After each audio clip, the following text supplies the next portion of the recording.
My photographs are different from me. The photographs are a record of what's been happening in front of me. It's not something I've constructed. If I'm able to give a voice for that situation, then I've achieved my objective. And that's really important to me as an individual, but also as a photographer.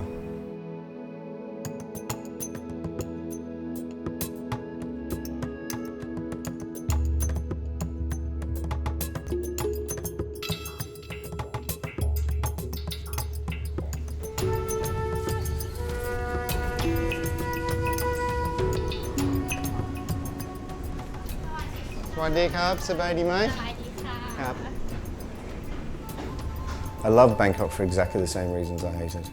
I love it for its noise, I love it for its intensity, sweatiness, and there's always some Trevor in Bangkok. And for all those reasons, it just drives me bonkers sometimes and I have to leave. But every place in the world must drive people crazy and happy at the same time. My name is Patrick Brown, I'm a photographer. I've been based in Thailand for the last 12 years. And yeah, this is home for me for the while. สวัสดีครับสบายดีไหมครับส้มตำสองเหรอส้มตำสองไม่เผ็ดฝรั่งเผ็ดนะ เอาฝรั่งเผ็ด I've travelled all my life since I was about 5. I'm originally from England, from Sheffield. Grew up in the Middle East, I spent some time in South Africa, and I spent some time in Canada, and finally the family settled in Australia when I was 13. I'm still doing what I did when I was a young boy. I'm still travelling, still meeting interesting people. I think photography for me was the best visa I've ever had in my life.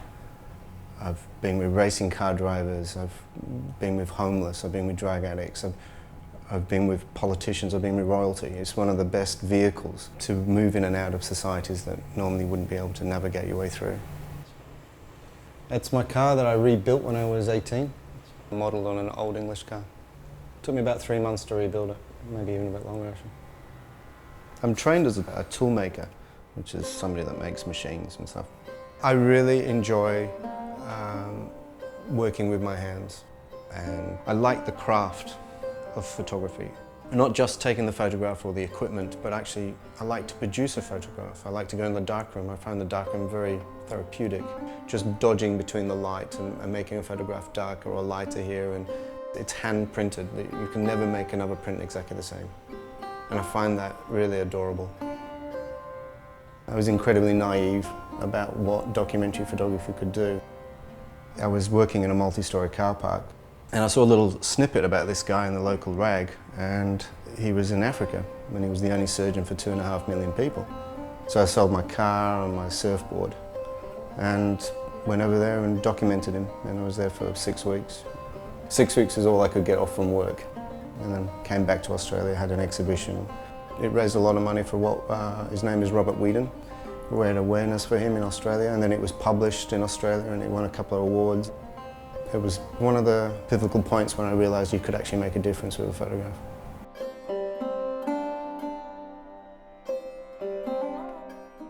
And it wasn't until about 96, 98 that I made a decision I could actually make money from this, and then started to do more and more work with magazines in Australia. This is all animal trade, by the way, full of animal stuff. As you can see, everything's under alphabetical order. Only I know where to find it. A colleague convinced me, just get out of Australia and come to Asia. Have a look around. If you don't like it, you can move on. And then I ended up in Chiang Mai and met some Burmese refugees. They gave me access to places I would never be able to get to, and opened up a whole world to me that I really didn't know existed to the extent that it did, and that was the Burmese border. This is on the Thai-Burma border, and they're macaques. And then you've got actually real tiger teeth here and tiger claws. And these are different tiger teeth, and they have a different value where they come from. These are used as potency or protective elements regarding the person that wears them. They have amulets on them or into keychains and things like that. Trading to Extinction, I started working on it in 2002. This is my first solo book. And I had no idea what the animal trade was about. For me, the animal trade was little trinkets selling in shops at that stage. And most of the world thought, I think in some way thought the same. 4 years ago, the statistic was $52 billion annually. That's what the animal trade is worth, which rivals some of the biggest electronic industries. One of my favorite statistics from this whole project is that there's more Bengali tigers in Texas than there is in the Bay of Bengal. It's a huge industry. And I would be still working on this until probably the day I die. So there had to be some physicality of boundaries placed. Southeast Asia was the spot, and plus I live here, it made it quite logical. This is patrolling in southern Cambodia in a place called Bokor. That was really quite an amazing trip, that one. The first story I did was anti-poaching team in Bokor. And this anti-poaching team, we'd go in on a night insursion and we would hunt down or trace down the poaching team. And most of the guys in the actual anti-poaching team are actually ex-poachers, because there's nothing better than a poacher. To catch a poacher, he knows his routine, he knows his habits. They're about to plan to do a night insursion, which I have to say is one of the scariest things to do, because you're in total darkness and you can only just see the person in front of you. And the way your eyes work, the centre of your retina is actually damaged from the amount of sun it's had, but the peripheral is, so you have to look out of the corner of your eye. So you're walking with your eye, so that's the most sensitive part of your eye. It was a pretty intense trip, that one. This is a poacher that's been caught, and that's his name, his age, and the crime, and where it was, and the date, obviously. And they did it to all the poachers that they captured. I have quite a lot of empathy for the poachers. Majority of the poachers are just doing what their ancestors have done, which is hunt. The Cambodian poachers that I went with, I think they got $10 or $15 for each monkey. Very, very little money. They have very, very little knowledge of where that product's going to go.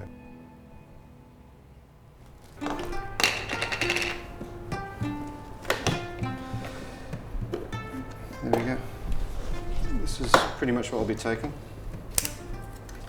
So take my 4 cameras, my Polaroid, a Rolleiflex and the 2 Nikons, and 3 lenses really, and my film bag.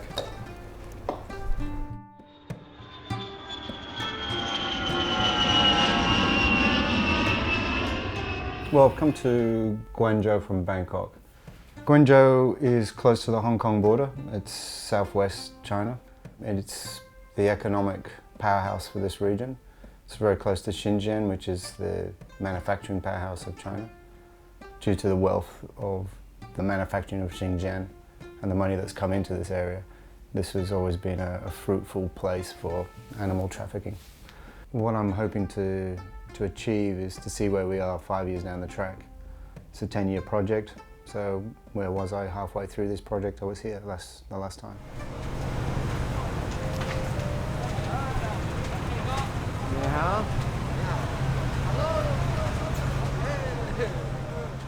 It's good to come back and relive it and see where we are. And what I'm hoping to find is that things maybe have moved on. I don't think the trade has in any way dwindled. I think they've just got smarter about hiding it. They're not as confident as they used to be. They know these things do get out into the world outside China. So they're a bit more paranoid about people with cameras.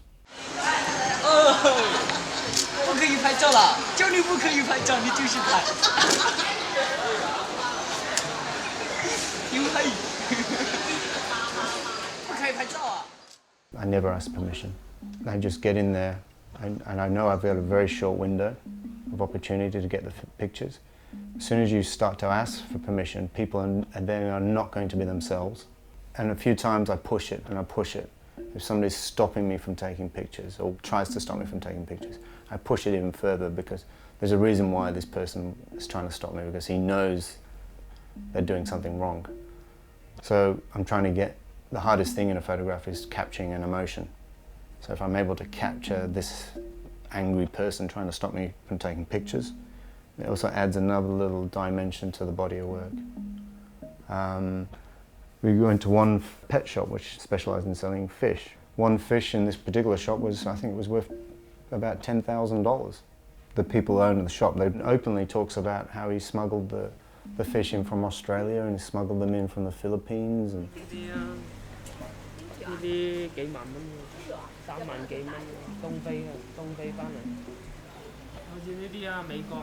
is from the US? US? Yeah. So that's an American fish in China. Okay, they can make sure that... Yeah, they don't really have a legal channel to help you ship it back to the Australia. Okay, so he just confessed to me that a lot of fish are smuggled in. He did? Yeah. These guys are untouchable. It's just not on the radar of the law enforcement officers. It's not important enough for them.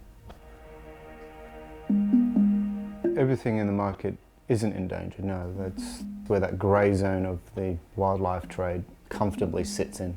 And we'll use the crocodile as an example. 2,500 tonnes of live animals go through Heathrow a day.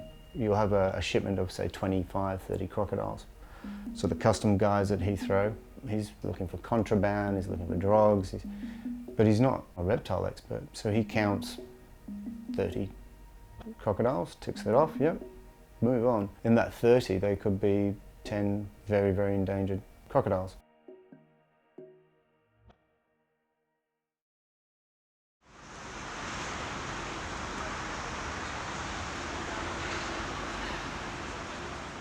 Guangzhou is also very famous for its wild game restaurants. But one of the most common things is you can go choose your alligator, choose your crocodile. And this particular restaurant is just out there in the open. It's got its snout bound. And guests, that's the first thing they see when they walk into the restaurant is a crocodile. I want that crocodile to be chopped up and I want it for my dinner. That's all you have to say and it'll be done.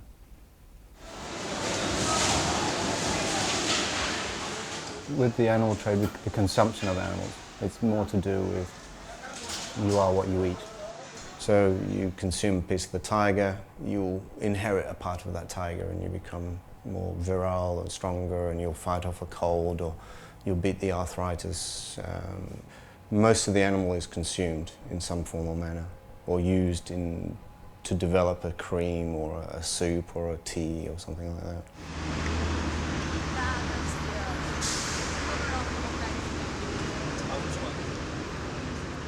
We went to Safari World, which is about 40 minutes outside the centre of Guangzhou. And it's just a huge entertainment complex for families, and it revolves around animals. There is a circus, and there is a zoo, and I do agree with them. Yeah, they're very educational, and you need those institutions, but realistically, an elephant in a zoo is a prisoner. They've got X amount of space and they know that X amount of space like the back of their hand. Zoos make a lot of money. They're a great money earner. And the rarer the animal you have or the rarer collection of animals you have, the more people are going to go see them. Some zoos are legitimate and some zoos aren't. And the majority of zoos in this part of the world are not so legitimate. When we went to Safari World, they have flamencos in restaurants so people can have a nice steak and watch a pink flamenco, which is obviously not native to Asia. Then in another restaurant you have the white tiger restaurant where you can sit down and have your meal and watch probably one of the most endangered tigers in the world, walk around while you have your meal. And supposedly, that in this particular institution it has 50% of the world's population of white tigers. That's something wrong there.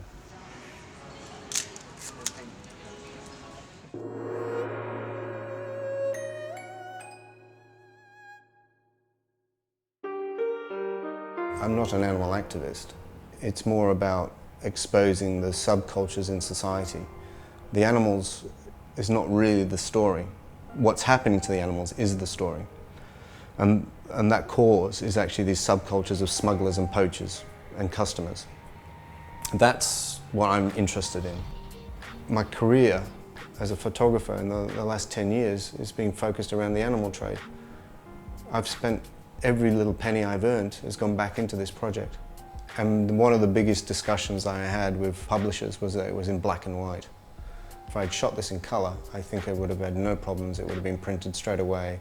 But for some unknown reason, because it's in black and white, it scares people away financially. The reason I shot it in black and white was a really simple reason. I really understand black and white film. I dream in black and white, I don't dream in colour. So on a subconscious level, I think black and white is more of a powerful tool to let people delve more into their subconsciousness to actually get a bit more of a sense of placement. They let their imagination go a little bit further than they would do if they were looking at a colour photograph. For me, it really tells a story in a much more clearer sense.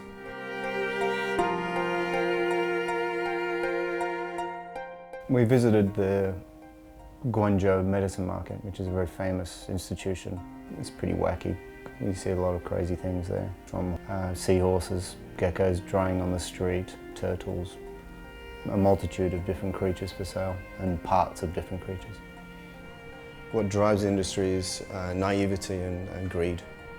Naivety in the sense of lack of education regarding what the health benefits from some of these products do.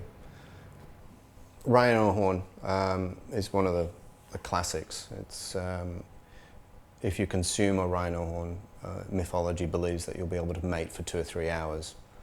It doesn't work, but it's very porous. So one of the tricks of the trade is to soak the rhino horn actually in the Viagra.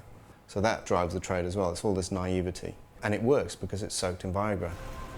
A bag of deer embryos. A few hundred years ago, people would be invited to a wedding and just the immediate family would have shark fin soup and guests would stand around in awe that they were able to eat shark fin soup.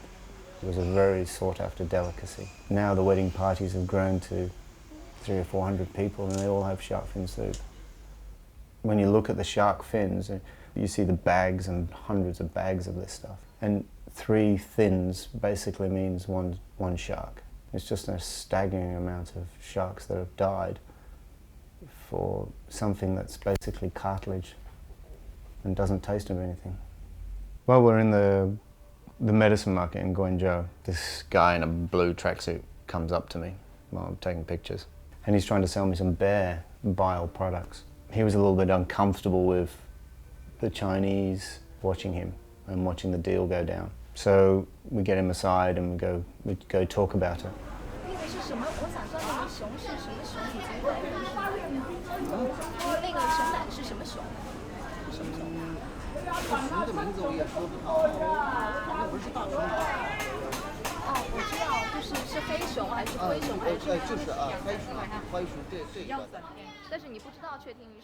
He said he bought it off some guy who was either from Tibet or from Nepal, and he got a customs official on the border to get it into China, and he's gone to Guangzhou, which travelling thousands of kilometres to sell two items shows you how much of a hub Guangzhou is. After 9/11, there was a big push to find out who are the people who are generating income for the terrorists and the smuggling routes. And it wasn't until Congress decided to put a lot of funding into that. Once it was researched, it pretty much took everybody by surprise how big the animal trade was. What about just there? He wants to keep the camera out. Well, he checks the crowd. Understandable. He's doing something that's illegal. We'll just stand in there and the camera will stay out here. Okay. We'll just stand in there so the camera doesn't come. 10 years in the project, I've never had somebody literally come up to me and want to do the deal there and then, and totally blasé about it all. He saw me as an opportunity to try and make a quick dollar. He wanted $1,000, basically, for a very small amount of bear bile. Okay, thank you.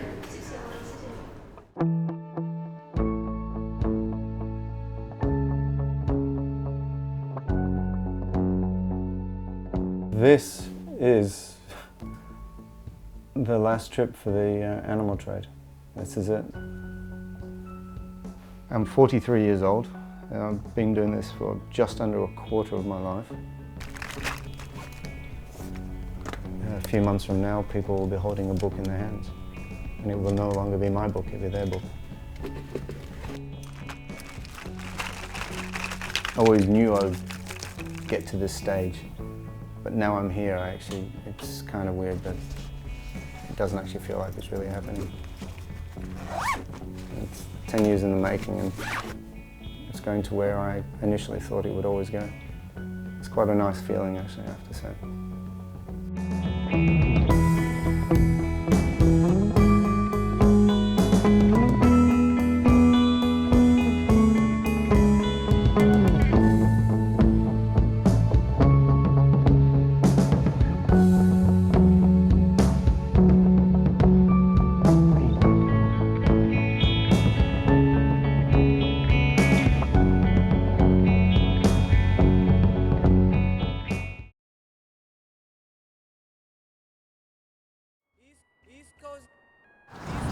What's up, it's Green. I'm here at the East Coast gas station in Philly.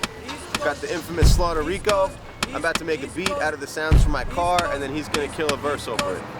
We about to kill that shit live from the streets. Street life is a drama. Fortunate thugs die for honor. See nights of insomnia. Portions of blood dry my armor. Horseman slugs blaze my chest like a 5 alarm. I laid the rest for silence.